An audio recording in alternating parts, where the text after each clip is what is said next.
Welcome back to a brand new Clash Royale video, guys. My name is Patrick, aka Chief Pat, and today we're going to be going through another set of sneak peeks for the newest update coming out inside of Clash Royale.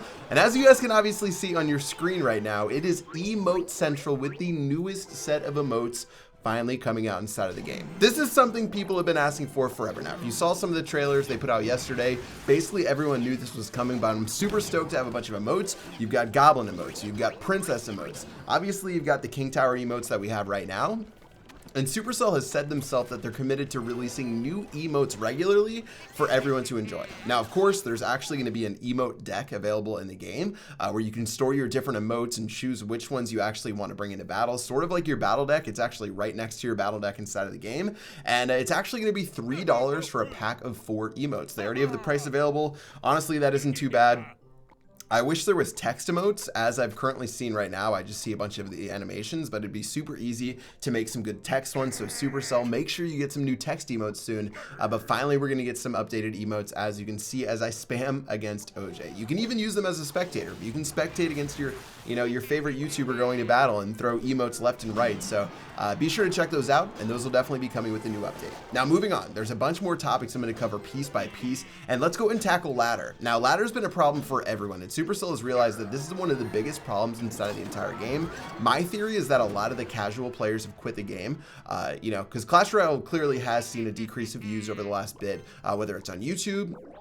I assume that reflects back to Supercell's player base, and honestly, I think it's because free-to-play progression in the game is just so poor that once you reach 4,000 trophies, the game just gets ridiculous. You're getting over-leveled cards. You just don't really have that much fun anymore, and they're committed to start fixing some of this. So what they've decided to do is above 4,000 trophies, instead of having it, if you're like above 4,900 trophies, you get reset to like 4,300 or something like that. You can basically right now, if you're above 4,000 trophies, you get reset to 4,000, 4,300, or 4,600. They've completely changed that to now where, let's say you finish above 4,000 trophies. At the end of the season, you get reset 50% of your trophy count over 4,000. So let me just make this easy. If you're at 5,000 trophies, and you reach the end of the season, instead of going back to, whatever nominal number Supercell decided, 50% of 1,000, which is the difference between 5,000 and 4,000, is 500. So you'd be at 4,500 trophies. If you're at 6,000 trophies,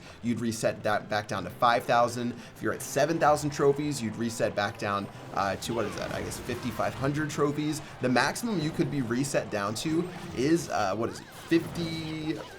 5,800 trophies. So yeah, the max you can be reset is to 5,800 trophies. So if you have over 7,600 trophies, which sounds ridiculous to say out loud, you're going to get reset to 5,600 every time. But basically what this is trying to do is better spread apart the card levels to where you don't have level 10s and level 13s meeting at 4,000 trophies. That's something that everyone hates. It's a big, really terrible spot inside of Clash Royale. So I'm excited that this is coming. This isn't going to change ladder by any means, but it's definitely a really good change to help progression and to hopefully, help, the number one problem in the game, which is free-to-play progression and the ladder in general. Anyways, besides that, they're also going to be adding a 3-minute overtime if you're above 4,000 trophies. This is huge. There's so many decks that rely on having, a really control or a ton of control inside your matchup, which one example would be Minor Poison. Minor Poison definitely is going to see an uptick in play above 4,000 trophies because previously you'd just tie, and there's so many siege decks that you would tie with. I know at the very top of the ladder, something like 60% of battles end in ties or something ridiculous. So it's a very thankful change. I'm super happy that Supercell did this, and the ladder will definitely be improved after this update. It's not going to be fixed by any means, but it's a step in the right direction, and it seems like Supercell's committed to doing that. Now let's move on. One thing that they didn't touch on yesterday is going to be chest improvements across the board.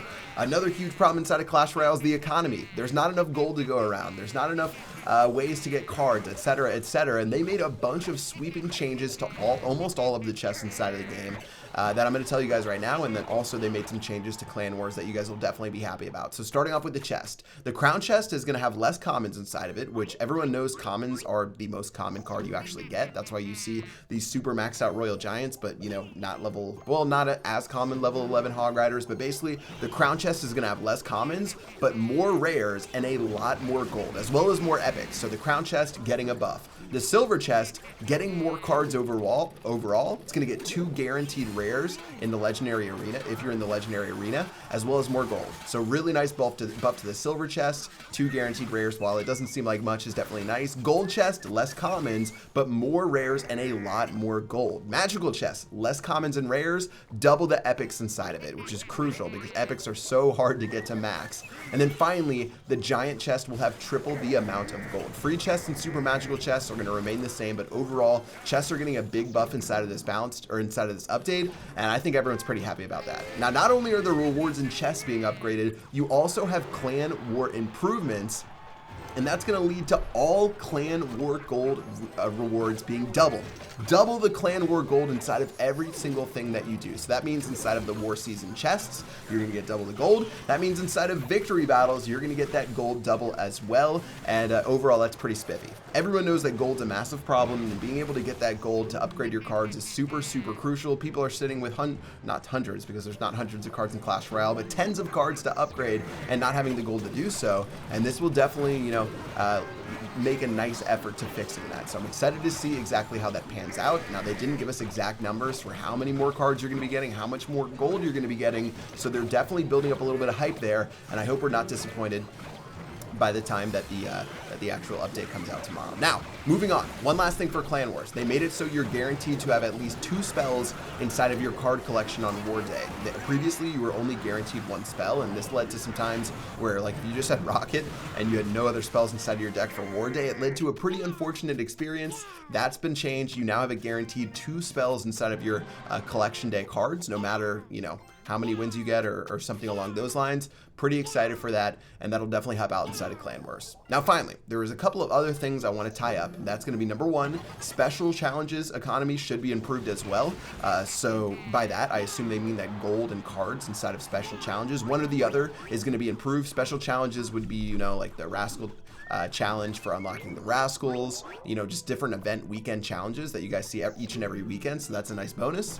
You've also got draft getting a big upgrade to where they fixed the draft table. So basically, no longer are you going to get P.E.K.K.A. and Clone as your 2 choices. You're going to get 2 much more even balanced cards. Sometimes in draft, it feels really bad when you feel like that the card, or no, sometimes in draft it gets ridiculous when, there's some really, really good card choices and the other card choice is really, really bad. They're going to make it more difficult now to draft between your cards, because they're either going to be both really good cards or maybe both not that used cards with like Clone Rage or something like that.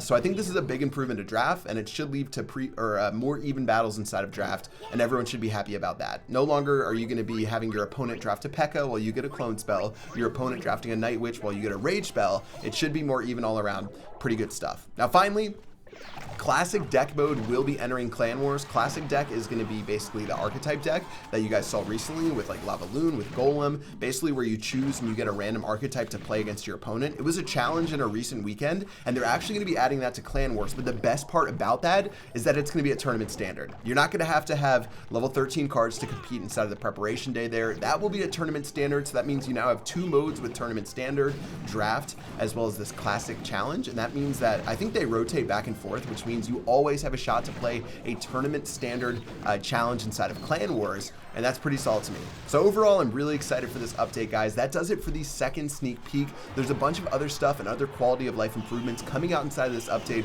that Supercell says that we cannot release to you guys, so I hope you guys are excited for the update. I'm hoping we get it sometime soon. And yeah, let's go ahead and finish off this battle right here that I had against Nick at Night, which was absurd. Look at all of those little royal hogs onto the tower. I was playing Clone Spell, I was playing Mirror, and honestly, it got ridiculous. Nick and I were having a lot of fun using some hilarious decks inside of this little challenge right here. Looks like this one's pretty even. He actually had Balloon, and I had no counter to air, so he had double balloons, which fortunately I was able to get a fireball on both, and then I got a lucky giant snowball right there. He still ended up getting a little bit of damage from that clone balloon, but taking a look, things are looking good. Royal Hogs running to the tower again. I've got goblins coming in on the very top. All I want to do is spam some more Royal Hogs at his king tower, but it looks like he's going to be able to finish our tower off, and this one is going to go to 3 crowns once again, mano y mano, but I do know that it's going to be really hard to do anything, so I'm going to just go ahead and drop our Royal Hogs. I've got our giant snowball to try to do something. His clone spell is going to be going in, but unfortunately for him, that should put us in fireball range. And that's going to be GG well played. Tons of fun using the new Royal Hogs inside of Clash Royale. I honestly think they're awesome. My favorite way to play them is to split them at the bridge and let them go buck wild on your opponent's towers. But let me know what you guys think. Let me know how you guys are going to be using the Royal Hog inside of the comment section below. Are you going to troll with it? Or are you going to go try hard? But that's going to do it for this video. Until next time, I will see you guys later. Peace out.